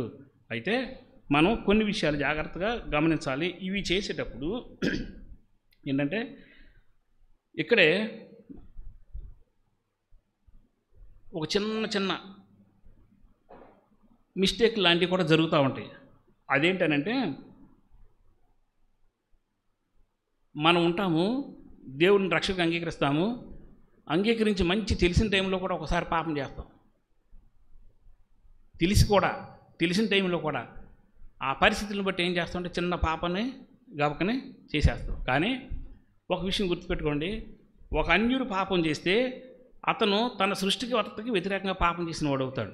ఒక అన్యుడు పాపం చేస్తే తన సృష్టికర్తకు వ్యతిరేకంగా పాపం చేసిన వాడు అవుతాడు. అదే ఒక విశ్వాసి పాపం చేస్తే ఆయనకు ప్రేమకు వ్యతిరేకంగా పాపం చేసినవాడు అవుతాడు. ఇది మీరు గుర్తుపెట్టుకోండి. ఇది ఎంత బాధాకరమైన విషయం మీరు ఒకసారి ఆలోచించండి. ఎందుకంటే ఇందాక మనం చదివిన మూలవాక్యం చదివిన 3:1లో చూసిన దాని ప్రకారంగా మన తండ్రి అయినా అని అన్నాడు. అంటే ఆయన నీకు తండ్రిగా ఎందుకు మారాడు అంటే అసలు ఆయనకి నీకు పోలికే లేదు. కారణం ఏంటంటే ఆయన ప్రేమను బట్టి నీ తండ్రిగా మారాడు. ఆయన కుమారుడిని ఈ లోకానికి పంపించాడు. ఎందుకు పంపించాడంటే నీ తండ్రిగా ఆయన ప్రేమను చూపించబట్టి, కుమారుని పంపించింది కూడా ఆయన ప్రేమను బట్టి. నీ కోసం ఆయన బలిగా అర్పించాడు ఆయన ప్రేమను బట్టి. నీ కోసం ఆయన రక్తాన్ని అక్కడ చిందించి పాప పరిహారం చేశాడు, అది కూడా ఆయన ప్రేమను బట్టి. తిరిగి పాపమైన నిన్ను రమ్మని పవిత్రపరచడానికి కూడా పిలుస్తున్నాడు, అది కూడా ఆయన ప్రేమను బట్టి. ఇంతగా తన మహాప్రేమను బట్టి అని రాస్తాడు కదా ఒక చోట పౌరు, తన మహాప్రేమను బట్టి మనల్ని రక్షించాడని చెప్తాడు. అంటే అంత ప్రేమించడానికి వ్యతిరేకంగా నువ్వు పాపం చేస్తున్నావు అంటే నువ్వు పాపం చేసేది ఆయన నీ సృష్టికర్తకు వ్యతిరేకంగా కాదు, నిన్ను ప్రేమించిన వాడు ప్రేమకు వ్యతిరేకంగా నువ్వు పాపం చేస్తున్నావు. ఇది ఎంత ఘోరమైన విషయం ఆలోచించండి. అంటే దాన్ని మన భాషలో ఒక నమ్మక ద్రోహం అంటారు. అదేమో అంతకన్నా మరి పెద్ద వర్డ్ ఉందో నాకైతే తెలియదు. కాబట్టి విశ్వాసం వాడు పాపం జీవితంలోకి వెళ్ళటానికి వీల్లేదు. వెళ్లకుండా ఉండటానికి ప్రయత్నం చేయాలి, ఎందుకంటే ఆ శక్తి ప్రభు ఇస్తారు మనకి. కానీ అడిగే ఆ పద్ధతి మనకు తెలవాలి, అడగటం ఎలాగో తెలుసుకోవాలి. అడిగిన తర్వాత ఎలా దాన్ని ఆచరించాలో అది కూడా తెలుసుకోవాలి. అది నీ హృదయంలో నువ్వు ఉన్నప్పుడు, ఆయన వస్తున్నాడు అన్న మాట నీలో హృదయంలో ఉన్నప్పుడు నువ్వు పాపం చేయటకు వెళ్ళలేవు. ఎందుకనంటే నువ్వు పాపం చేయటకు వెళ్ళలేవు. పాపం చేసే పరిస్థితి నీ ముందుకు వచ్చినప్పుడు అక్కడ చేసే వెళ్ళేవు. నువ్వు వెళ్ళినప్పుడు వెంటనే ఆయన వస్తే ఇప్పుడు ఆయన ఒక మాట నీకు నీ స్వరం నీకు వినిపించింది అనుకో, చేయగలవా అక్కడ పాపం? మళ్ళీ చేయగలవా? చేయలేము. అక్కడ పొరపాటు చేయలేము. అమ్మో ఆయన వస్తే నేను విడిచిపెట్టబడతాను, వెంటనే అక్కడి నుంచి బయటకు వచ్చేస్తావు. అట్లాగే ఏ పని దగ్గరైనా సరే, అంటే ఒక వ్యక్తిలో తీవ్రాతి తీవ్రంగా పని చేయాలి పాపానికి వ్యతిరేకంగా అంటే ఆయన ప్రేమ అనేది ఏంటో నీకు అర్థం అవ్వాలి. ఫస్ట్ ఆయన ప్రేమ ఒకటి పనిచేస్తుంది, రెండోది అంటే ఆయన మళ్ళీ వస్తున్నాడు కాబట్టి నన్ను నేను సిద్ధపరచుకోవాలన్న ఒక విషయం ఒకటి. ఈ రెండు ఎవరి హృదయాలు ఉంటాయో వాళ్ళు పాపం చేయకుండా ఉండటానికి తనదాను దేవుడి దగ్గర సరి చేసుకుంటానికి ఒక అవకాశం అతనికి వస్తుంది అన్నమాట. కాబట్టి మనం ఏం చేద్దామంటే ఈరోజు ఒక్కసారి మనం ఎలా ఉన్నాము, నేను నువ్వు క్రీస్తులా ఉండాలి, ఆయన కోరుకున్నది అది, ఆయనలా జీవించాలి అనే ఆలోచన మనలో వస్తుందా ఎప్పుడైనా? రాకపోతే కనుక ఎందుకు రావట్లేదు అన్నప్పుడు నీ స్థితి కారణం ఏంటి? నువ్వు ఇంకా జెన్యూన్ బిలీవర్ కాదా? అయ్యుంటే ఏ లోపం నేను ప్రభు దగ్గరికి వచ్చి ఇట్లా అడగకుండా చేస్తుంది? సరి చేయబడకుండా నువ్వు దేవుడి దగ్గరికి ఎట్లా వెళ్తావు? ఎప్పటికప్పుడు సరి చేసుకుంటాడు అని చెప్పినప్పుడు సరి చేసుకోకుండా నువ్వు దేవుడి దగ్గరికి ఎట్లా వెళ్తావు? ఈ ప్రశ్నలు మనం వేసుకుందాం. మనం వేసుకొని తిరిగి ప్రభు పాదాల దగ్గరికి వద్దాం. మీరు ఒక విషయం అనుకుంటున్నారు, జాగ్రత్త గుర్తుపెట్టుకోండి. క్రైస్తవుడి దగ్గర పెద్ద పెద్ద పాపాలు ఉండవు. ముందే చెప్తున్నా, పెద్ద పెద్ద పాపాలను ఒప్పుకొని కన్నీటితో సరి చేసుకుంటారు. కానీ చిన్న చిన్న పాపాలు అందరి దగ్గర ఉంటాయి. చిన్న పాపాలు అందరి దగ్గర ఉంటాయి. అంటే పెద్ద పెద్ద పాపాలు ఉండవా అని అంటే ఉండొచ్చేమో కొంతమంది దగ్గర, కానీ జెన్యూన్గా ఉన్నవాడి దగ్గర నాకు తెలిసి అయితే ఉండవు. కానీ చిన్న పాపాలు, ఒక్క చుక్క చాలు చంపేట విషయం, ఒక బాటిల్ తీసుకుని వెళ్ళక్కర్లా, ఒక్క పాపం చాలు నేను దేవుడి నుంచి దూరం చేయటానికి. కాబట్టి మనల్ని మనం పవిత్రత తీసుకుందాము. మనం క్షమించడానికి తన కుమారుడు యేసుక్రీస్తు వారు సిద్ధంగా ఉన్నారు. ఆయన కోసం ఎదురు చూసి ఆయన పాదాల దగ్గరికి వచ్చి క్షమించడానికి ఆయన ఇప్పుడు సిద్ధ మనసు కలిగినాడు. కాబట్టి ఇంకా ఏ లోపాన్ని బట్టి మనం సిద్ధపడలేదు, ఏ లోపాన్ని బట్టి ఆయన కోసం ఎదురు చూడలేదు. అక్కడ నీ పిల్లలు ఉన్నారా, నీ భర్త ఉన్నాడా, లేకపోతే నీ కుటుంబం ఏమైనా ఉందా, ఇంకా నీకున్న లోకాశలు ఏమైనా ఉన్నాయా? ఏవి నీకును నీ దేవుడికి అడ్డంగా ఉన్నాయి. అది నువ్వు సరి చేసుకోకపోతే కనుక మరి ఆయన రాకడాలో నువ్వు ఎత్తబట్టడం అనేది చాలా కష్టమైన విషయం అవుతుంది. అంటే అట్లా అని భర్తని పిల్లల్ని వీళ్ళందరూ వదిలిపెట్టమని కాదు నేను అనేది. వాళ్ళు నీకు విగ్రహాలుగా అవ్వకూడదు. నీ ప్రభువు మాత్రమే నీ హృదయంలో ఉండాలి, ఆయన వైపు మాత్రమే నీ చూపు ఉండాలి. ఇది మనం గుర్తుపెట్టుకొని ప్రభు దగ్గర ఈ దినాన్ని సరి చేసుకుంటానికి మనల్ని మనం సంసిద్ధపరచుకుందాం. సరే, ఇంకో విషయం సరే, ఇంకో రెండో విషయం ఏంటంటే మత్తయి సువార్త రెండో విషయం. ఇది ఒకటి సరి చేసుకుంటాము. అంటే ఇక్కడ ఒక మాట మీకు చెప్పాలి ఏంటంటే, అసలు ఇందాక మేము చదివించిన వాక్యం దగ్గర రెండే ప్రధాన విషయాలు ఉన్నాయి. రెండు ప్రధాన విషయాలు ఉన్నాయి. ఒకటి ఏంటంటే ప్రభువులా మనల్ని మనం సరి చేసుకుంటాము, రెండోది ప్రభు యొక్క సేవ చేయటం. ఆ రెండు విషయాలు మెయిన్ అక్కడ. ఏది మనం అపొస్తలుల కార్యాలు 1వ అధ్యాయం 11 దగ్గర చదివిన పదం దగ్గర ఉన్నటువంటి జెన్యూన్ మీనింగ్ ఏంటంటే రెండు విషయాలు. రెండు విషయాలు ఏంటంటే ప్రభువుని పోలి నడుచుకుంటాం, నెక్స్ట్ రెండోది ఏంటంటే ఆయన పరిచర్య చేయటం. ఈ రెండే ప్రధానమైనవి. ఈ తప్ప మరొకటి ఏమీ లేవు. అందులో మీకు ఒకటి నేను చెప్పి ఇప్పుడు సరే, ఇప్పుడు అంత చెప్తా మన దగ్గర టైం లేదు కాబట్టి కొద్ది విషయాలు పరిచర్య గురించి చెప్తా. ఏంటనంటే అది మత్తయి సువార్త 28వ అధ్యాయంలో చివరిలో ఒక మాట చెప్పబడి ఉంటుంది చూడండి. 28వ అధ్యాయంలో లాస్ట్ మాట, నేను మీకు ఏ సంగతులను ఆజ్ఞాపించితినో వాటన్నిటిని గైకొన వలనని వారికి బోధించుడి. ఇదిగో యుగ సమాప్తి వరకు సదాకాలం కూడా ఉన్నానని వారితో చెప్పాను అని చెప్తూ పైన 19 వచ్చినట్టు, కాబట్టి మీరు వెళ్ళి సమస్త జనులను శిష్యులుగా చేయుడి అన్నాడు. సమస్త జనులను శిష్యులుగా చేయడం. ఇక్కడ దేవుడి కోసం పరిచర్య రెండోది. ఇందాక చెప్పిన అపొస్తలుల కార్యాల్లో చెప్పిన మళ్ళీ వస్తాడన్న దగ్గర చెప్పిన రెండే విషయాలు. ఆయన పోలి మీరు నడుచుకోండి, ఆయన కోసం మీరు తిరిగి శ్రమపండి, ఆయన సువార్త కోసం రెండే విషయాలు చెప్పాడు. అందులో ఒకటి చెప్పుకున్నాం, ఆయన పోలికలో మార్చడం కోసం మనం పవిత్రపరచుకోవాలని. రెండో విషయం ఏంటంటే ఆయన పరిచర్య చేయాలి. పరిచర్య అనేది సేవకుడు ఒక్కడే బాధ్యత కాదు. భారతదేశానికి 2000 సంవత్సరాల క్రితం ప్రభు సువార్త పంపించాడు. ఎంత ప్రేమించాడు మీరు ఒకసారి అర్థం చేసుకున్న మన దేశాన్ని. ఆయన శిష్యుల్లో ఒక ఆయన్ని మన దేశానికి పంపించాడు. అంటే ఇండియా పట్ల ఆయనకి ఎంత కన్సర్న్ ఉంది. ఇండియా మొత్తం మారి దేవుడి కోసం మార్చబడిన దేశంగా ఉండాలని ఆశపడ్డాడు. కానీ జరగపోట కారణం ఏంటో తెలుసా? జరగపోట కారణం ఒకటే, సేవకులు మాత్రమే ప్రయాసపడుతున్నారు, కానీ సంఘంలో ఉన్న ఏ ఒక్క వ్యక్తి కూడా ప్రయాసపడలా. నిజంగా సంఘంలో ఉన్న ప్రతి వ్యక్తి ఆయన కోసం ఒక సైనికుడిగా పనిచేసి ఉన్నట్లయితే ఈ రోజున ఇండియాలో కనీసం మోర్ దాన్ 50% లేకపోతే మోర్ దాన్ 75% దేవుడి దగ్గర ఉండేవాడు. రేపు పొద్దున దేవుడు మన మీద ఆరోపణ చేసినా చేయవచ్చు. మిమ్మల్ని జెన్యున్గా ఎన్నుకున్నా, కానీ నా కోసం మీరు ఏం చేశారని మర్చిపోయి ఒక మాట మీకు చెప్పాలి. నేను మామూలుగా ఒక ఇంటర్వ్యూ విన్నాను. అంటే చనిపోయి దేవుడి దగ్గరికి వెళ్ళిన వాళ్ళ దగ్గర గురించి అని కొంతమంది ఊరికే అప్పుడప్పుడు చూస్తూ ఉన్నప్పుడు పరలోక ద్వారం వరకు వెళ్ళారంట. వెళ్ళినప్పుడు 2 ప్రశ్నలు వేసారంట వాళ్ళు. ఫస్ట్ ప్రశ్న ఏంటంటే నీకు రక్షకుడు ఎవరు? యేసుక్రీస్తు నువ్వు చెప్పావు అనుకో, ఆయన గురించి నీకేం తెలుసు, ఆయన ఎవరని నువ్వు అనుకుంటున్నావు? ఇది ఫస్ట్ ప్రశ్న. నీకు రక్షకుడు ఎవరు, ఆయన ఎవరని నువ్వు అనుకుంటున్నావు? రెండో ప్రశ్న ఏంటంటే ఆయన కోసం నువ్వు ఏం చేసావు, ఆయన కోసం నువ్వు ఏం చేశావు? ఇది నేను చెప్పిన మాట కాదు. మీకు కావాలంటే మీరు యూట్యూబ్లో చూడవచ్చు కూడా. యూట్యూబ్లో మీరు ఎప్పుడైనా చూసుకుంటే కన్నా కాదు, పలానాని పర్టికులర్గా నేను చెప్పలేను. 2 ప్రశ్నలు మాకు ఎదురయ్యాయి అని అన్నారు. కొంతమంది హార్ట్ ప్రాబ్లం వచ్చి హాస్పిటల్లో అలాగా డెత్ స్టేజ్లోకి వెళ్తే వాళ్ళ ఆత్మ పైకి ఎత్తబడటం, మేము ఇట్లా వెళ్ళాము, పలానా చోటకి వెళ్ళినప్పుడు పరలోక రాజ్యం గుమ్మం దగ్గర ఆపి మమ్మల్ని 2 క్వశ్చన్లు అడిగారు అన్నారు. ఏంటంటే నీ రక్షకుడు ఎవరు, ఆయన గురించి నువ్వేమనుకుంటున్నావు, రెండోది ఆయన కోసం నువ్వేం చేసావని. నిజమే, ఇది ఇంపార్టెంట్ క్వశ్చన్. ఎందుకంటే నిన్ను ఎన్నుకున్నదంటే నిన్ను నమ్మి నువ్వు ఆయన కోసం కష్టపడతావని నిన్ను నమ్మి నీకు అప్పగించాడు. కానీ మనం ఎంత నమ్మక ద్రోహులు అంటే ఆ ఒక్క పని చెయ్యం.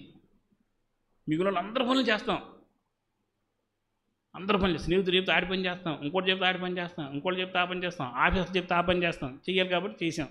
కొడుకులు కూతురు నాన్న నాకు అధికారులు కంటే అన్నీ చేసి పెడతావు. కానీ బాబు నా కోసం కొంచెం ప్రయాసపడరంటే మాత్రం సత్యన చెయ్యి. అన్నీ ఆయనే నీకు చేయాలి, నువ్వు మాత్రం తిరిగి ఏమి ఆయన కోసం చెయ్యి. కానీ సేవ పరిచయం చేసే బాధ్యత ప్రతి విశ్వాసిది.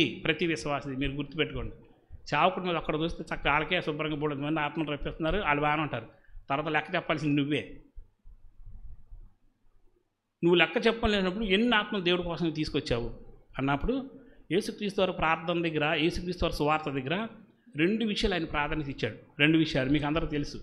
ఎట్లా తెలుసు అంటే, ఫస్ట్ది ఆయన అభిషేకించబడిన తర్వాత ఫస్ట్ చేసింది ఏంటది? 40 days ప్రేయర్. ఆయన ఫస్ట్ చేసింది అది. అంటే ఒక సువార్తలు కనుక నువ్వు చేయాలి అంటే, సువార్తలు నువ్వు పాల్గొనాలంటే నువ్వు చేయాల్సిన పని అంటే ఫస్ట్ నీ జీవితంలో ఒకటి వాక్యం ఉండాలి, రెండోది అంతకంటే మామూలుగా ప్రార్థన ఉండాలి. ప్రార్థన వాక్యం ఈ 2 పట్టుకో. ఎందుకు ప్రార్థన, ఎందుకు వాక్యం అని అంటే, నువ్వు అడగాలంటే ఎదుటివాళ్ళ గురించి నువ్వు వాగ్దానం ఏంటో తెలవాలి. నీకు ఒక వాగ్దానం తెలవాలి. ఆ వాగ్దానాన్ని పట్టుకుని అడుగు.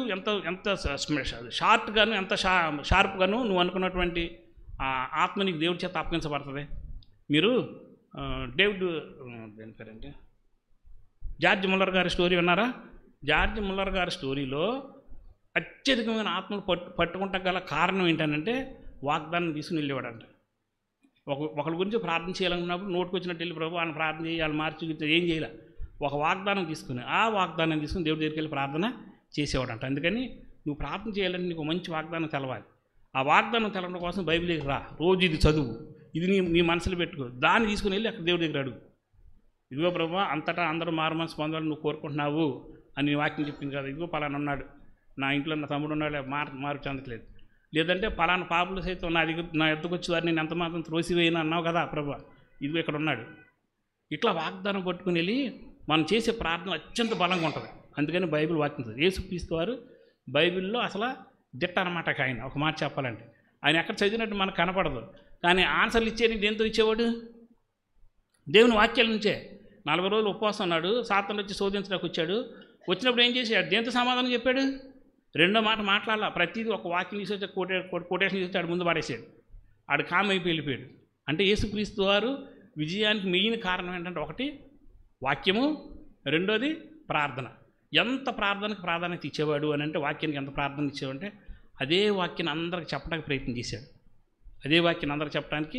ప్రయత్నం చేశాడు. సువార్త అనే దానికి మనం పేరు పెట్టుకున్నాం కదా. అట్లాగే ఆ పని జరగడం కోసం మానకుండా ఎప్పుడు ఏం చేసేవాడంటే ప్రార్థన చేశాడు. ఒకసారి లోక సువార్త 2-3 వాక్యాలు మీకు నేను చూపించేసి ముగిస్తాను. చూడండి 5వ అధ్యాయంలో 16వ వచనం దగ్గర ఒక మాట ఉంది. ఆయన ప్రార్థన చేయుటకు అరణ్యంలోనికి వెళ్ళుచుండెనని. అక్కడ ఏముంది తెలుసు ఇంగ్లీష్ బైబిల్లో హీ స్లిప్ అవుట్ అని ఉంది. అంటే అక్కడ నుంచి తప్పించుకొని వెళ్ళిపోయాడంట. ఎందుకని తప్పించుకొని వెళ్ళిపోయాడంటే ప్రార్థన చేయాల్సిన టైం అయింది. ప్రార్థన చేసే టైంలో వ్యర్థంగా వీళ్ళ దగ్గర మాట్లాడకూడదు, ఎందుకంటే రేపు మళ్ళీ అనేక ఆత్మలు పట్టుకోవాలని చెప్పేసి ఆయన ఏం చేశారంటే అక్కడ నుంచి వెంటనే దేనికి వెళ్ళిపోయాడు? ప్రార్థనకి వెళ్ళిపోయాడంట. అంతేకాదు వాళ్ళ శిష్యులు వచ్చి అడిగారు. ఏం చూసి అడిగారు? ఆయన ప్రార్థించుట చాలించిన తరువాత ఆయన శిష్యులు వచ్చి మాకు ప్రార్థన నేర్పుకున్నాడు. అంటే లోకాసు వార్త కనుక మీరు చూస్తే ప్రతి చోట కనిపించేది అంటే ప్రార్థన. నువ్వేం గొప్ప వాక్యం చెప్పక్కర్లా. ఇంకో మాట చెప్పనా, నేను గొప్ప వాక్యం చెప్తే కూడా ఎవరు మారరు. ఎక్కడెక్కడ ఘోరార్థాలు లాగి చెప్తే ఏం మారరు. పాత రోజుల్లో ఆయన సేవకులు అపొస్తలులు ఏం చెప్పలా, 2 విషయాలు చెప్పారు. ఆయన ప్రేమ, ఆయన బలియాగం, ఆ 2 విషయాలు చెప్పారు. ఆ 2 విషయాలు చెప్పినందుకు ఒక్కొక్క మెసేజ్కి 3,000 మంది 5,000 మంది మారారు. మనం ఎన్ని కొట్టుకుని ఏం మారట్లా. కారణం ఏంటంటే అసలు అది చెప్పం. ఎక్కడో గోడర్దోని వెతుక్కుంటే దానికోసం తీసుకెళ్ళి వాటిని వెతుకున్నాం. అదేం చెప్పొద్దు. యేసుక్రీస్తు వారు నిన్ను ప్రేమిస్తున్నాడు అని ఒక మాట చెప్పలేమా? అమ్మ రండి, ప్రభు మిమ్మల్ని ప్రేమిస్తున్నాడు, మీ పాపాల కోసం ఆయన పరిహారంగా బలిగా అర్పించబడ్డాడు. అది కూడా చెప్పడానికి నువ్వేం చేయాలి? ప్రార్థన చేసిన తర్వాత అప్పుడు మెల్లగా 2 ముక్కలు చెప్పు. నువ్వు చెప్పిన 2 ముక్కలు వాళ్ళ హృదయాల్లో కార్యం చేస్తాయి. అలా చేసి ఉంటే కనీసం విడిగా మనం కనీసం ఒక్కొక్క 4-5 తీసుకొచ్చేవాళ్ళం దేవుడి దగ్గరికి. తీసుకొచ్చి ఉంటే ఎంత సంతోషించేవాడు మన దేశాన్ని బట్టి. ఇప్పుడు యేసుక్రీస్తు వారు రాకడ అత్యంత సమీపంగా ఉంది అని ఒక పక్కన అదే పని గంటలు మోగుతున్నాయి. సరే, మనం భయపడాల్సిన విషయం కాదు విశ్వాసులకి అది. కానీ అనేక ఆత్మలు ఆయన రక్షణ పొందకుండా ఆయన ఇచ్చే రక్షణ తోసిపుచ్చి బయట ఉండిపోయింది. వాటి గురించి భారం ఉంటే ఎంత ఏడ్చేవాళ్ళం మనం. యేసుక్రీస్తు వారి ఆత్మల భారం కలిగినవాడు కాబట్టి రాత్రి తెల్లవారు వెళ్ళి ఒంటరిగా ప్రార్థన చేశాడు. కనీసం ప్రార్థన చేయలేవా రక్షించబడాలని? కనీసం ఒక్క మాట, ప్రభు నిన్ను ప్రేమిస్తున్నాడు, ఆయన నీ పాపాలు క్షమిస్తాడు, 2 మాటలు చాలు. 2 మాటలు సరే, అసలు ముఖ్యమైన మాటలే ఇవి, ఖచ్చితంగా పనిచేస్తాయి అని. ఇది కూడా మనం చేయలేని పరిస్థితిలో ఉన్నాం. కాబట్టి ఒకసారి ఈరోజు ప్రభు మనల్ని హెచ్చరిక చేస్తున్నాడు. ఆయన రాకడ సమీపంగా ఉన్నప్పుడు నీ ముందుకు వచ్చే 2 క్వశ్చన్లు. ప్రభు యేసుక్రీస్తు వారు ఎవరు? ఆయన పవిత్రుడైనట్లుగా నిన్ను నువ్వు పవిత్రపరుచుకున్నావా? 1. 2, ఆయన పరిచర్యలో నువ్వు పాల్గొన్నావా? రేపొద్దున వీటికి ప్రభు దగ్గరికి వెళ్ళి సమాధానం చెప్పడానికి మీ దగ్గర ఉంటే మీరు ధన్యులు. లేకపోతే సరి చేసుకోవడానికి ఆయన మిమ్మల్ని పిలుస్తున్నాడు. ఒకవేళ విశ్వాసగా ఉండి నువ్వు ఇంకా అలాంటి దౌర్భాగ్య స్థితిలో ఉంటే ఇదిగో తిరిగి నిన్ను క్షమించడానికి ఆయన శరీర సాదృశ్యమైన రొట్టెను, ఆయన రక్తాన్ని సాదృశ్యమైన ద్రాక్షరసాన్ని అక్కడ దేవుడు తీసుకొచ్చి ఉంచాడు. ఒక్కసారి నిన్ను నువ్వు పరిశీలించుకొని నీ తప్పును ఒప్పుకొని నీ ప్రియుడు ప్రభు యేసుక్రీస్తు వారు నీ కోసం ఏం చేశారో వాటన్నిటిని జ్ఞాపకం చేసుకొని ఆయన దగ్గరికి వచ్చి క్షమాపణ అడిగి తిరిగి బల్లలో చేయవలసిందిగా మీ అందరూ తెలియజేస్తున్నాను. ఇంకా నువ్వు మారు మనసు పొందనోళ్ళు ఉంటే maybe it is lost chance for you. మీకు ఈ వారం ఆఖరి ఛాన్స్ కావచ్చు. ఒకవేళ మరొక వారం నీ జీవితంలో లేకపోతే, ఒకవేళ దేవుడు రాకడ ఈ వారంలో ఉంటే మీరేమవుతారో ఒకసారి మిమ్మల్ని మీరు పరీక్ష చేసుకొని తిరిగి ప్రభు దగ్గరికి రండి. పాపిని అని జెన్యూన్గా ఆయన దగ్గరికి వచ్చి ఎవరు ఒప్పుకుంటాడో, ఏం చేసావు, నేనే చేశాను, ఇది నా వల్లనే జరిగింది, దీనికి ఎవరు బాధ్యులు కాదు అని ఎవడు నిజంగా నిజాయితీగా దేవుడి దగ్గరికి వచ్చి ఒప్పుకుంటాడో, ఒప్పుకున్న ప్రతివాడు ఆయన చేత క్షమించబడతాడు. కాబట్టి ఈ పని మీరు చేయాల్సింది తెలియజేస్తూ తిరిగి ప్రార్థనలోకి వెళ్దాం. వాళ్ళ కోసం సిద్ధపడదాం. తలలు వంచండి, చిన్న ప్రార్థన చేద్దాం. తర్వాత అన్నయ్య చెప్తారు. ప్రేమ కలిగిన తండ్రి, పరిశుద్ధుడైన ప్రభువా, చెప్తబడిన వాక్యాన్ని బట్టి నీ పాదాలకు వందనాలు చెల్లిస్తున్నాను. 2 విషయాలు నీ పిల్లల ముందు తీసుకురావటం మీరు కృపదయ చేశారు. నీ రాకడ అనేది సత్యము, వాస్తవం, జరగబోయేటువంటి ఒక వాస్తవంలో మేము భయపడాల్సిన అవసరం లేదు. కానీ మీరు చెప్పిన పనులు చేస్తూ నీ కోసం సిద్ధపడటం అనేది అత్యంత ముఖ్యమైన విషయం అని మీరు చెప్తూ ఉండగా, మరొక మారు మీరు ఇచ్చిన భరోసాను బట్టి, హామీని బట్టి తండ్రి నీ పాదాలకు శిరసుంచి నమస్కరిస్తున్నాను. ఈ సమయంలో మరలా మీ పిల్లల పక్షంగా నీ సన్నిధికి వస్తున్నాను. దేవా, ఆయన పవిత్రుడైనట్లు మమ్మల్ని మేము పవిత్రపరచుకోవాలి, ఆయన పరిశుద్ధుడైనట్లు మమ్మల్ని పరిశుద్ధులకు తెచ్చుకోవాలి అని చెప్పింది. ఆ పని మాది అని చెప్తూ ఉండగా తండ్రి, దీనులమై నీ పాదాలు పట్టుకొని నీకు అప్పగించుకొని తండ్రి పరిశుద్ధపరచబడటానికి నీ సన్నిధిలో రావడానికి సహాయం దయచేయమని నీ సన్నిధిలో ప్రార్థిస్తున్నాను. అలాగే ప్రభా, నీ పరిచర్యలో ఉండాలి. అపొస్తలుల కార్యములు అంతా చెప్పబడింది అదే కదా ప్రభువా. మా వరకు మేము చేయగలిగినంత వరకు నీ పరిచర్య చేయడానికి, హృదయపూర్వకంగా ముందు రావడానికి, ఏం చేయలేకపోయినా అట్లీస్ట్ వాళ్ళ గురించి ప్రార్థన చేయడానికి వెళ్తున్న నీ సేవకులు లాంటి వాళ్ళు అనేక మంది హృదయాల కోసం, ఆరోగ్యం బాగోకపోయినా తండ్రి, పరిస్థితి సహకరించకపోయినా 10 మందికి సువార్త చెప్పాలని వెళ్తున్న వారి పక్షంగా ప్రార్థన చేయటం కానీ, కనీసం ప్రార్థన చేసే మనసు, అలాగే ఎక్కడన్నా అవకాశం ఇస్తే మీరు ప్రతి పాపాన్ని క్షమిస్తారని, మీ రక్తం ప్రతి పాపాన్ని కడిగిందని చెప్పబడే ఒక్క మాటను ఎదుటోళ్ళకి చెప్పడానికి ఒక అవకాశం ఇవ్వమని తండ్రి, వీటిని చేయటం ద్వారా మీరు చెప్పినటువంటి కార్యాలు నెరవేర్చి నిన్ను ప్రేమించిన వారంగా నీ కొరకు సిద్ధపడేటువంటి కృపను మా అందరికి దయచేయమని, సమస్త గంత మహిమ ప్రభావాలు నీకు ఆరోపించుకోమని మమ్మల్ని అందరినీ చేతికి అప్పగిస్తూ ఈ కొద్ది మనవులను నీ ప్రియ కుమారుడు మా రక్షకుడైన యేసు నామమున అడిగి వేడుకుంటున్నాం తండ్రి. ఆమేన్.